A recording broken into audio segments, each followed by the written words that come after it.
Hi guys, it's Nicole here, and as you can tell, this is going to be a prom guide, and I'll try to be really quick with it. I can't really promise anything. There might be a part 2, and the reason why I'm really quiet is because the person that I'm keeping an eye on is asleep, and I can't really wake her up or she'll get cranky. Okay, so the first thing for prom you want to take into consideration, besides the cost, is your gown. Do you want strapless? Do you want with straps? One strap? And you also have to put in consideration the length. So there's floor length, there's knee length, and then there's thigh length. And you should really go and get your dress at least 3 months in advance. I mean, the lowest you should probably do is a month. Just because it is prom season where I'm at, so a lot of the good dresses are gone. The next thing is color. If you're going with a date, you guys should really consider getting a color that flatters both of you. And I'm not meaning straight black. I mean, if you do that, awesome. But I mean, if you have, say, a pink dress, then let your boyfriend wear black, because hot pink and black is cute. If you have a light blue, let your boyfriend wear navy blue. I mean, matching colors would be cute, but they're really tacky. So corsages and boutonnieres. You don't need to spend $100 on it. You can make it for about 15 bucks, if that, maybe less, depending on where you go. Oh, sorry guys, I'm a little tired. But you really should get one that matches her dress or your color scheme, I guess. And ladies, traditionally, a corsage goes on your left arm if you're right-handed, and your right arm if you're left-handed. And guys, your boutonnieres always go on the left. It's traditionally supposed to be there. And if your date has a little trouble trying to figure it out, help her. Don't let her make a complete fool out of herself. So next on the list is jewelry. I don't know if your guys' prom allows it or not, but I know mine does. We're allowed to have tiaras, even if we're not homecoming, oh, I'm thinking of something else. Even if we're not prom queen, because we spent a lot of money, and that's the girls' night to feel like a princess, besides their wedding day. And really, you should wear a necklace, because it would kind of, well, I mean, if you have a beaded, like, sparkly top, you don't really need a necklace. But if you kind of have like a plain Jane, barely any sparkle or no sparkle at all, wear a necklace. And if your dress goes down to here, wear one that kind of goes to here. And if you're wearing one like to here because your parents don't like you showing off cleavage, wear a long one and a small one, like a short one. It'd look cute. And earrings, Depending on who you are, girls, you can wear hoops that night if you aren't getting into a fight. If you're like me, you can go and get a pair of tunnels or plugs that have rhinestones, like a rhinestone inlay, and when the light hits it, it looks blue. And guys, you can do that too if you have stretched ears. And guys, if wear a watch, it looks classy. And girls, you don't really want to wear a bracelet because that corsage is already overwhelming. If you wear something else on the other arm, you'll look like kind of offset, I guess you could say. With um, what's that? Oh, prep. So before prom, you're gonna want to get relaxed. Like the day of, take a warm bath. And if you don't like the smell of lavender, I'm sorry. It's one of the most relaxing scents there is, apparently. So light a lavender candle and soak in the bathtub for maybe an hour or so. Um, Next would be like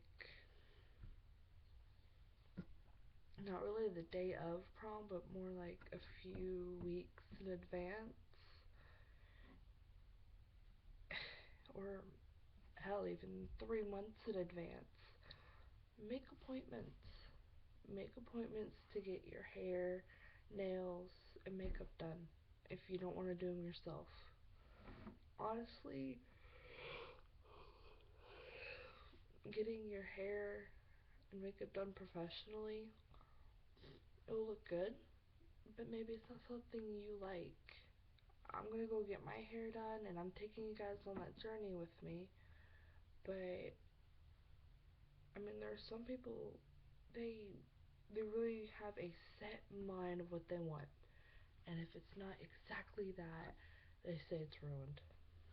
And with your nails, honestly, if you have kind of short nails like I do, get acrylic or fake nails for the night. It'll look pretty. So, with appointments, you need to take into consideration the price. Um, I know if you go to a beauty school, yeah, they're new to it, but they're under trained professionals. And if they mess it up, the professional will step in and fix it. And with makeup, honestly, probably your best bet is to go to Sephora or Lancome or a MAC store. And I think you can make appointments to get your makeup done there. I'm not sure. I will need to see, because if you can, guess who's going to Sephora? So, waxing and shaving, or waxing slash shaving, I should say. If you're gonna go get waxed, do it 2-3 days in advance. If any little hairs pop up, just take tweezers and pluck them. And I mean, you're gonna want to get your legs, your bikini line. I mean, I know there's some girls that have a hairy back at my school, sadly. They can't help it. It's the hormones. Get your back waxed, get your stomach, get your underarm and your arms. It can be pricey, but it's better than shaving and nicking yourself or getting an ingrown hair. Those suck. And also with waxing, you need to go to a place that you trust and is in a price range you like. With shoes for prom, I cannot stress this enough. Wear comfortable shoes. My friends and I are wearing tennis shoes. Sparkly tennis shoes, but still. Last year we wore heels and it was not pleasant. I mean, by the time we got to prom, we took off our shoes. It was not it was not comfortable anymore.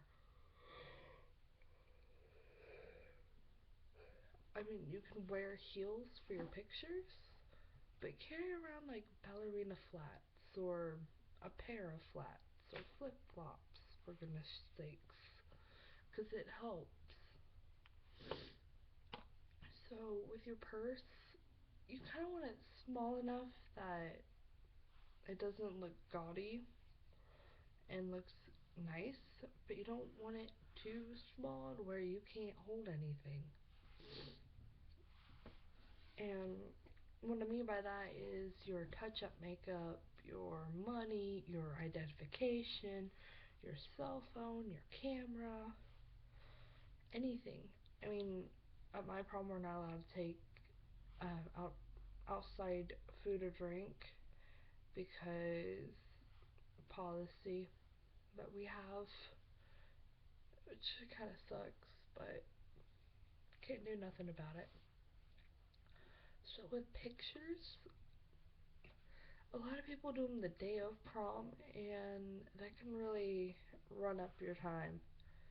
And it's usually one of the most time consuming besides hair and makeup and nails, which is what I'm going to be spending most of my time of doing on my prom day. But with pictures, if you're going to be like me, you should probably get them done at least a week in advance. If not, like a week to 3 day, a week to a day in advance. It'll help a lot because then you don't have to worry about it. It's done. Your your place has been picked out. Your pictures were taken, and you don't have to worry about overcrowding. So, for a date, you should really take one of your friends or your boyfriend. You like if a complete stranger comes up and asks you, you really don't want to go because usually if a complete stranger you don't even know comes up and asks you for prom, they want one thing,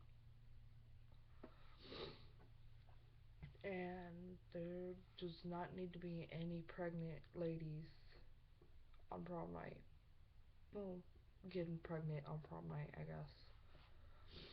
So the element of where to go to eat, you can go to a fancy place or you can go to a quick drive-through, which I mean, a drive-through is cheaper and you don't have to carry as much money with you.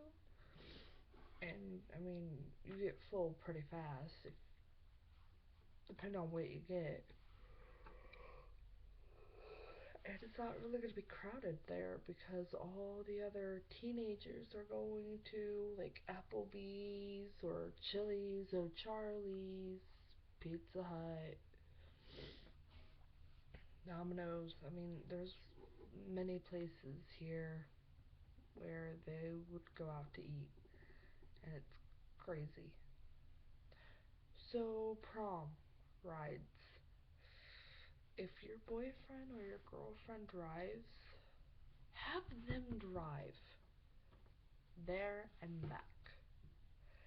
It is so much more efficient than having your parent because then you have a set time you need to be out there.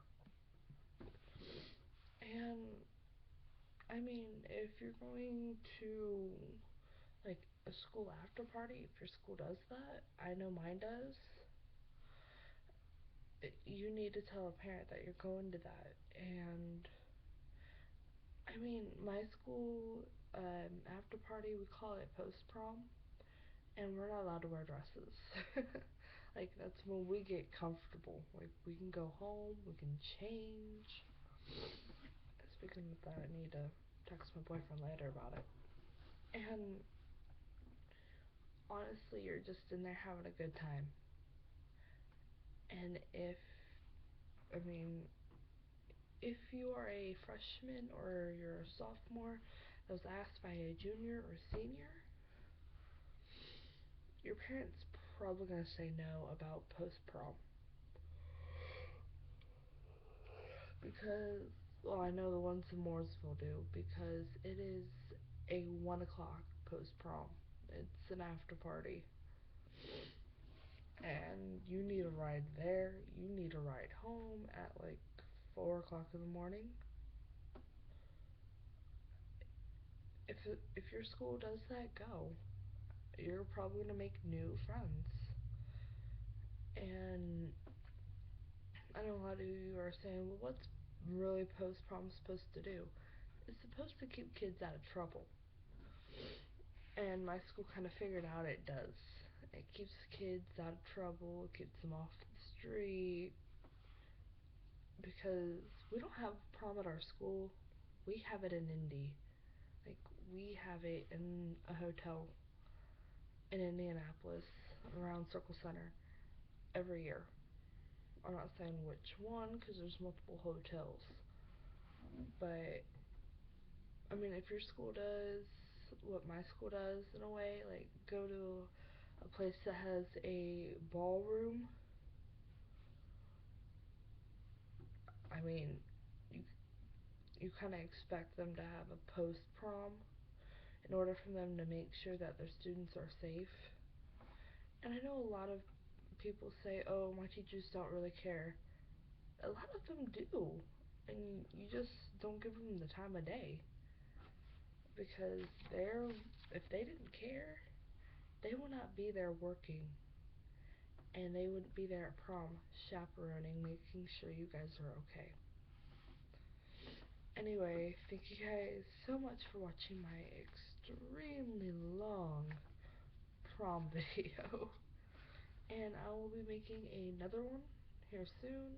It's gonna be my kind of guide, another one, but it's gonna be for surviving dress shopping and shoe shopping. Stay tuned. Bye, guys.